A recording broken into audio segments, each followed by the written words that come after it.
안녕하세요. 건강 한 스푼입니다. 오늘은 우리 몸에 정말 중요한 이야기를 나눠볼 텐데요. 혹시 요즘 몸이 좀 무겁고 피곤이 가시질 않나요? 아침에 일어나면 온몸이 뻐근하고 관절이 아프진 않으세요? 또 피부 트러블로 고민하고 계신 분들도 계실 거예요. 이런 증상들, 사실 우리 몸속 염증 때문일 수 있어요. 염증이라는 말만 들어도 걱정되시죠? 그런데 의외로 해결책은 아주 간단할 수 있어요. 바로 여러분 집에 있는 소금이 그 해답이 될 수 있거든요. 많은 분들이 소금은 몸에 해롭다고 생각하시죠? 맞아요. 잘못 먹으면 정말 해로울 수 있어요. 하지만 올바른 방법으로 사용하면 소금은 우리 몸을 지키는 강력한 자연 치유제가 될 수 있답니다. 오늘 이 영상에서는 전문 연구 자료와 논문을 바탕으로 소금의 놀라운 효능과 활용법에 대해 자세히 알아볼 거예요. 특히 2023년 Journal of Inflammation Research에 실린 소금의 항염 작용에 관한 연구를 중심으로 이야기를 풀어나갈 거예요. 끝까지 함께 해주시면 여러분의 건강에 정말 큰 변화가 찾아올 거예요. 자, 그럼 시작해볼까요?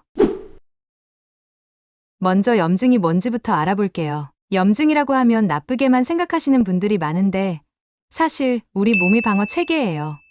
세균이나 바이러스가 침입했을 때 또는 우리 몸이 다쳤을 때 그걸 치유하려는 몸의 반응이에요. 이 덕분에 우리가 감염과 싸우고 상처를 낫게 할 수 있는 거죠. 염증은 크게 두 가지로 나눌 수 있어요. 급성 염증과 만성 염증이에요. 급성 염증은 예를 들어 손을 베었을 때 생기는 반응처럼 빠르게 나타났다가 금방 없어지죠.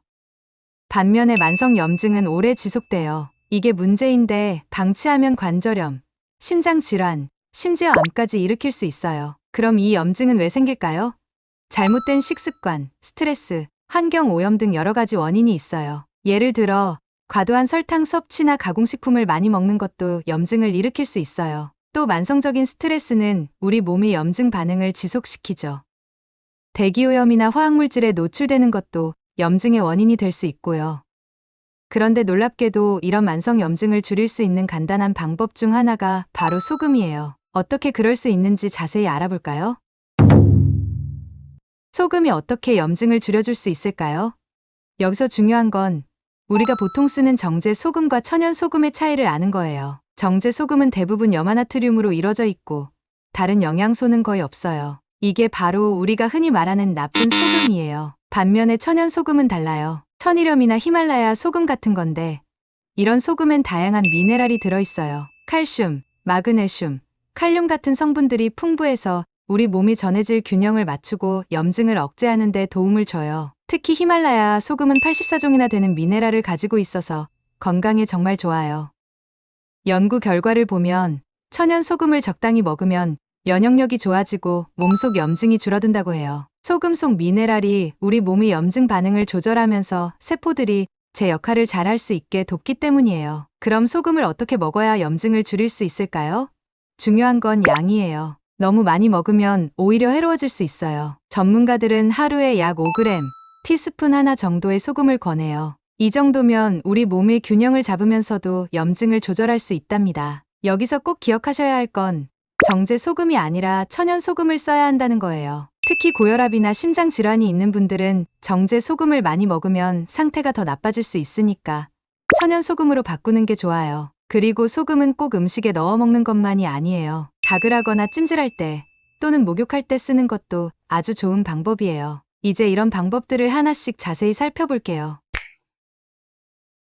먼저 소금물 가글이에요. 입 안에 염증이 생기거나 잇몸이 붓는 등 입 안이 안 좋을 때 소금물로 가글하면 정말 좋아요. 따뜻한 물 한 컵에 천일염 반 티스푼을 넣고 가글하면 입 안의 세균도 줄이고 염증도 가라앉혀요. 특히 구내염이나 입 안 염증으로 고생하시는 분들께 강추해요. 소금물 가글을 할 때는 꼭 미지근한 물을 사용하세요. 너무 뜨거운 물은 입 안을 다칠 수 있고 너무 차가운 물은 효과가 떨어질 수 있어요. 그리고 가글할 때는 목구멍 깊숙이까지 물이 닿도록 해주세요. 30초에서 1분 정도 천천히 가글하면 좋아요. 하루에 3번에서 4번 정도 하면 효과를 빨리 볼 수 있답니다. 다음은 소금 찜질이에요. 관절이 아프거나 근육통이 있을 때 또는 몸이 붓는 느낌이 들 때 천연 소금을 따뜻하게 데워서 찜질해보세요. 혈액순환도 좋아지고 통증도 줄어들어요. 관절염이나 만성 통증으로 힘들어하시는 분들에게 특히 좋은 방법이에요. 소금 찜질을 할 때는 천연 소금을 면 주머니에 넣어 사용하면 좋아요. 전자레인지나 팬에 살짝 데워서 사용하면 되는데 너무 뜨겁지 않게 조심하세요. 아픈 부위에 10분에서 15분 정도 올려두면 돼요. 찜질 후에는 따뜻한 물로 살짝 닦아주세요. 하루에 2에서 3번 정도 해주면 효과가 더 좋아요. 그리고 소금으로 족욕을 해보는 것도 좋아요. 발은 우리 몸의 제2의 심장이라고 불릴 만큼 중요한 부위예요. 따뜻한 물에 천연 소금을 한 움큼 넣고 20분 정도 발을 담그면 피로도 풀리고 혈액순환도 좋아져요. 특히 퇴근 후나 잠들기 전에 하면 숙면에도 도움이 돼요. 마지막으로 소금 목욕을 추천해 드릴게요. 따뜻한 물에 천일염이나 히말라야, 소금을 넣고 20분 정도 몸을 담그면 피로도 풀리고 몸속 독소도 빠져나가요. 온몸의 염증을 가라앉히고 피부 건강에도 정말 좋아요. 일주일에 한 번만 해도 몸속 염증이 눈에 띄게 줄어드는 걸 느끼실 수 있을 거예요. 소금 목욕을 할 때는 물 온도가 너무 뜨겁지 않게 주의하세요. 38에서 40도 정도가 적당해요. 욕조에 물을 받고 천연 소금 한 2컵 정도를 넣어주세요. 소금이 잘 녹을 때까지 저어주면 좋아요. 20에서 30분 정도 몸을 담그고 있다가 나와서 미지근한 물로 가볍게 샤워해주세요. 목욕 후에는 충분히 수분을 보충해주는 것도 잊지 마세요. 이렇게 소금을 다양하게 활용하면 우리 몸의 염증을 줄이는 데 큰 도움이 돼요. 하지만 주의할 점도 있어요. 신장 질환이 있거나 혈압이 매우 높은 분들은 의사와 상담 후에 사용하는 게 좋아요. 그리고 상처가 있는 곳에 직접 소금을 바르는 건 피해주세요. 실제로 소금으로 염증을 줄인 사례들도 많아요. 한 연구에서는 천연 소금을 꾸준히 먹은 사람들의 혈액 속 염증 수치가 확실히 낮아졌대요. 특히 고혈압 환자들한테 좋은 결과가 나왔어요. 소금을 제대로 쓰면 혈압도 조절하고 염증도 줄일 수 있다는 거죠. 제가 아는 한 분은 매일 아침 소금물로 가글 하면서 잇몸 염증이 많이 좋아졌대요. 겨우 2주 만에 염증이 가라앉았고 그 뒤로도 계속 입 안 건강이 좋아지고 있다고 해요. 이렇게 소금은 여러 가지 방법으로 쓸 수 있고 그 효과도 과학적으로 입증됐어요. 소금 목욕의 경우에도 피부염으로 고생하던 한 환자가 일주일에 3번씩 소금 목욕을 했더니 피부 염증이 눈에 띄게 줄고 가려움증도 사라졌대요. 이렇게 소금은 밖에서 쓰는 것만으로도 강력한 치유 효과를 보여줘요. 그리고 소금은 음식의 맛을 살리는 데도 중요한 역할을 해요. 적당량의 천연 소금을 사용하면 음식의 영양소 흡수율도 높아지고 소화도 잘 된답니다. 특히 발효식품을 만들 때 소금은 필수적이에요.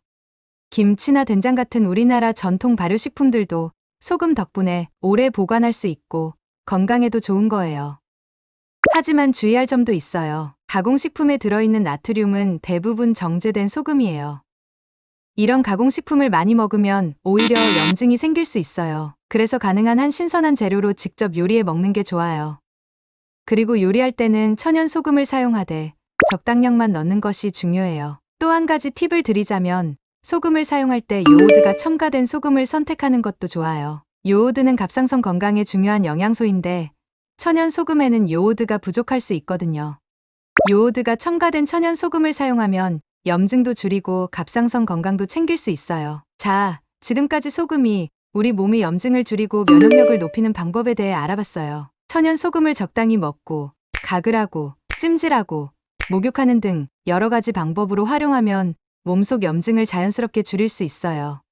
이런 방법들을 일상생활에 적용하는 건 생각보다 어렵지 않아요. 예를 들어 아침에 일어나면 소금물로 가글하는 습관을 들여보세요. 퇴근 후에는 족욕이나 소금 찜질로 하루의 피로를 풀어주고요. 주말에는 여유 있게 소금 목욕을 즐겨보는 건 어떨까요?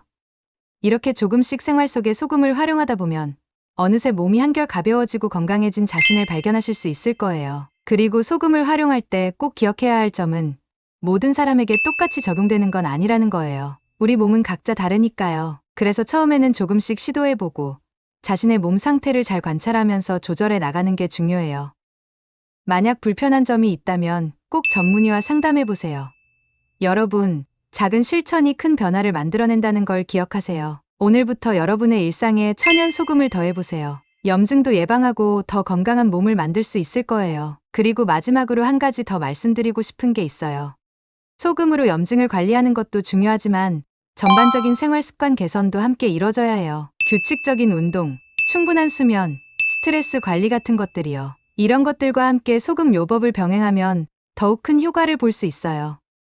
이 영상이 도움이 되셨다면 구독과 좋아요, 알림 설정 꼭 해주시고요. 소중한 가족과 친구들에게도 꼭 공유해주세요. 더 많은 분들이 건강해질 수 있도록 이 정보를 함께 나누면 좋겠어요. 여러분의 건강한 삶을 응원합니다. 오늘 배운 내용들을 잘 활용해서 더 건강하고 활기찬 일상을 보내세요. 궁금한 점이 있다면 댓글로 남겨주세요. 다음 영상에서는 여러분의 질문들을 바탕으로 더 자세한 정보를 알려드릴게요. 건강한 모습으로 다음 영상에서 또 만나요. 안녕히 계세요. 감사합니다.